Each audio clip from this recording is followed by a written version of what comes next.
So the first case is a pleural effusion specimen from 71-year-old male, and he has no prior history. So this is his very first specimen in our hospital.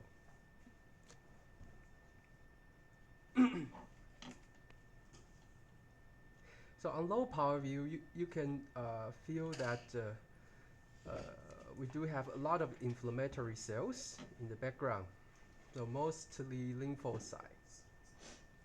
So these has a predominant lymphocytic component. So then we moving around. When we are screening for the body fluid specimen, we were usually trying to look for what we call the second population. So we identify a few cluster of cells with these very tight aggregates. So this is a very interesting arrangement of the cell. We call these cell in cells, which means that a cell wrapping a cell in the core into these like a hurl-like pattern. So this usually suggests that it is a epithelial origin. So here we also identify a cluster of cells. When we go to higher power, you can appreciate that the cell does show enlarged nucleus, prominent nucleoli, and most of all, when you take a look of this entire cluster, you can appreciate that each of the cells looks very different, variation in size and shape.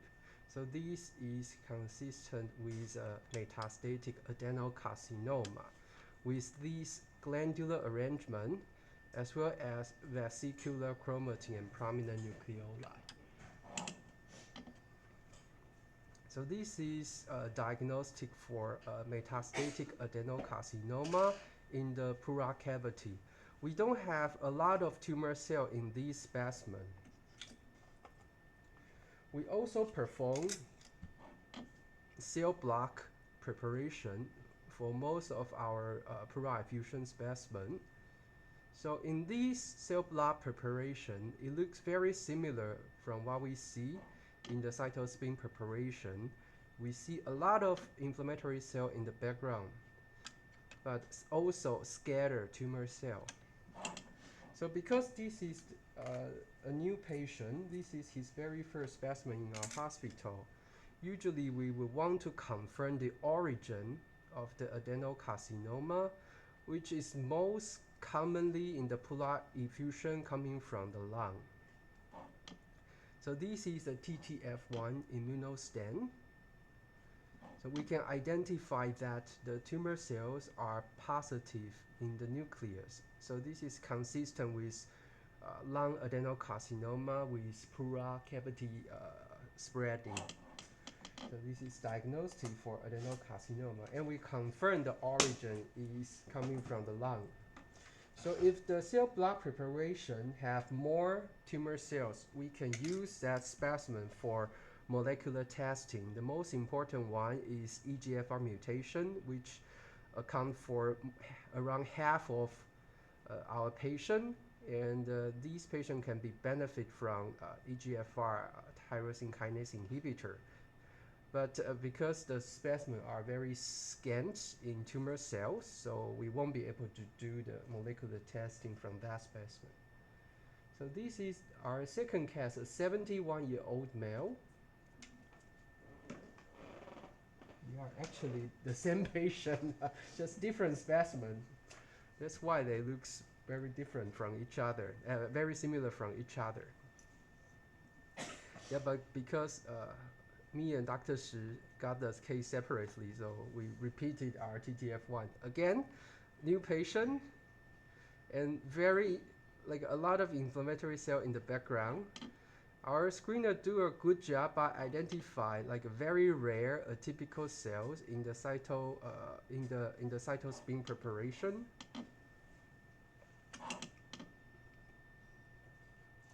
So this is a gigantic cell. 喂，是什么？是什么东西？哦，好，好，我放到你桌上了，对。我等一下有去，我可以拿去给你。对，那你把它寄回来。好，谢谢。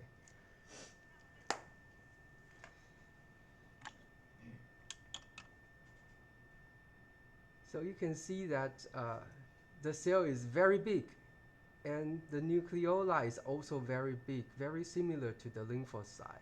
The cell has eccentric arrangement of the nuclear, which is commonly which you can commonly see in adenocarcinoma. So this is consistent with adenocarcinoma with a single cell, so this is poorly differentiated.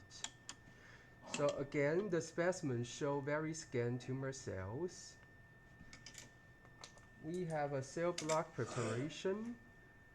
In the cell block preparation, it is also show similar like these gigantic cells.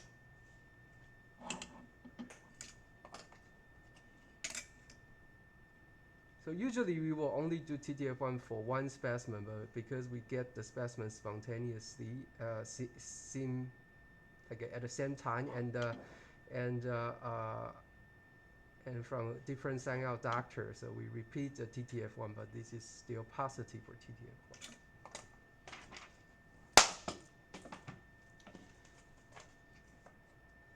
So we have a couple pancreatic EUS guided biopsy today.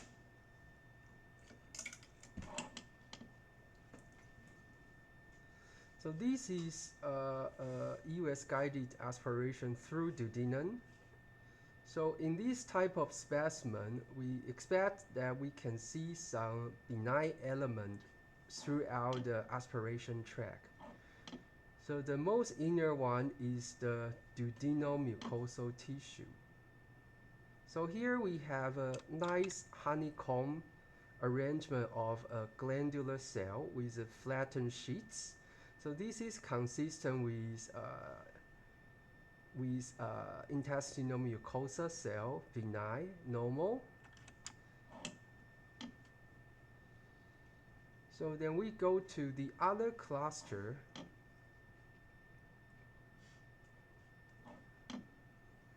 So in this cluster, you can appreciate that the nuclear has enlarged and show very irregular membrane, and arrangement is not honeycombing. This is what we call drunken honeycombing, which means the distance between the nucleus is variable. Some is very close, overlapping with each other, and some is distant. So this is the sign of disorganization, as well as a suggestive sign for adenocarcinoma. So here we can see the tumor cells show like a typical nuclear and a typical arrangement. So I think the good thing about EUS guided aspiration is that it's always easy to find the normal reference. So here again, you have a nice like an intestinal mucosa, honeycombing arrangement. The size and shape of the nucleus are very uniform, and the distance between them are even. And then right next to it, you have these highly atypical cells, pleomorphic and very big nucleus. So this is adenocarcinoma. So you have a very nice contrast between the tumor cells as well as the benign glandular cell. So you can easily make a diagnosis of malignancy.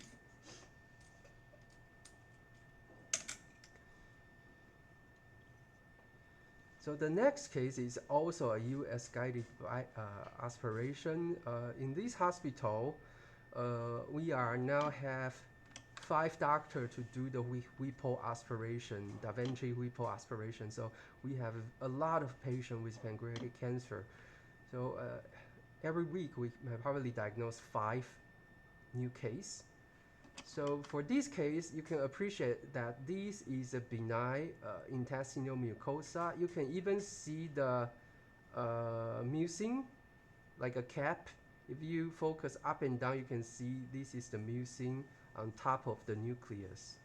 So this is benign intestinal mucosa, and because of these, like a mucin is like a throughout the entire fragment, so this looks like it is coming from the gastric. This looks like alveolar mucosa, not the duodenal mucosa.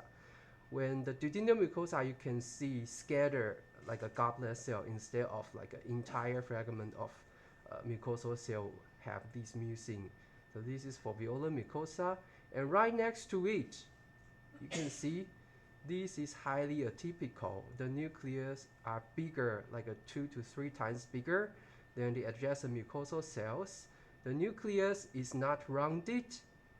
It has like a irregularity of the membrane as well as prominent nucleoli.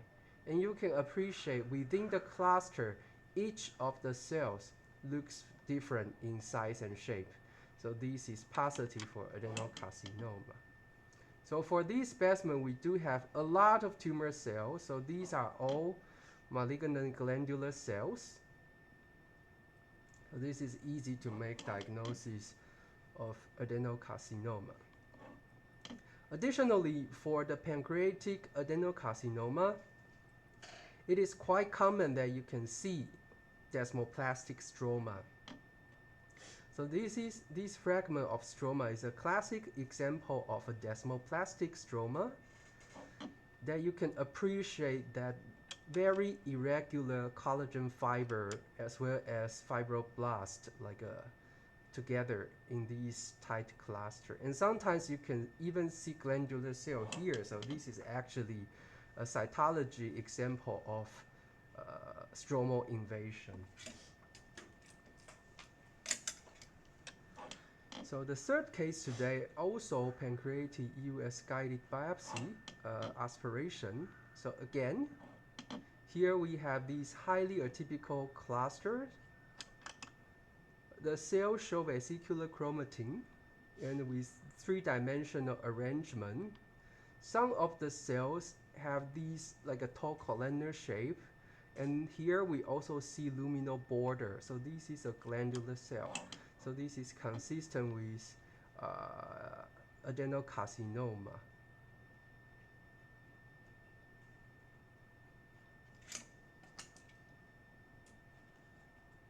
Moving on, we have a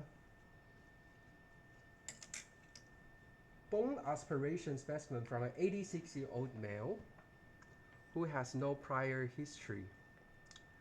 So in this specimen, this is the liquid-based preparation. We see a lot of bone marrow elements, so hematopoietic cells. So we see like various granulocytes. Sometimes we can also see bigger cell. So this should be a megakaryocyte because you see like a lobular of the nucleus. So these are all benign hematopoietic elements. But when we go to the direct smear, we start to see aggregates of cells, so which is not normal in the bone. So when you see aggregates of cells, that means that it is likely, this is likely to be epithelial origin. So here you have an abortive glandular arrangement. The cell also show difference, a little bit variation in the size. Here is a very tight cluster of cells, three-dimensional. So this looks like a metastatic adenocarcinoma. So in an 86-year-old male in the spine, and if you find these tiny, like a rosette glandular type of pattern, the most common origin of the metastasis is coming from the prostate. So we will wait for the patient had a concurrent biopsy specimen, so we will wait for the concurrent biopsy specimen. So again, Here, this is osteoclast. So we do have osteoclast, but this is glandular cell. This is metastatic adenocarcinoma. So here we have one cluster, and here we have much bigger cell. So when you start to see more pleomorphism, these can also coming from the lung. So the common like origin, lung, and if it's a male, from the prostate. And we can also do immuno on this specimen, but because the patient has concurrent biopsy, we will wait the immuno result from that biopsy specimen. So that is all our case today. Thank you.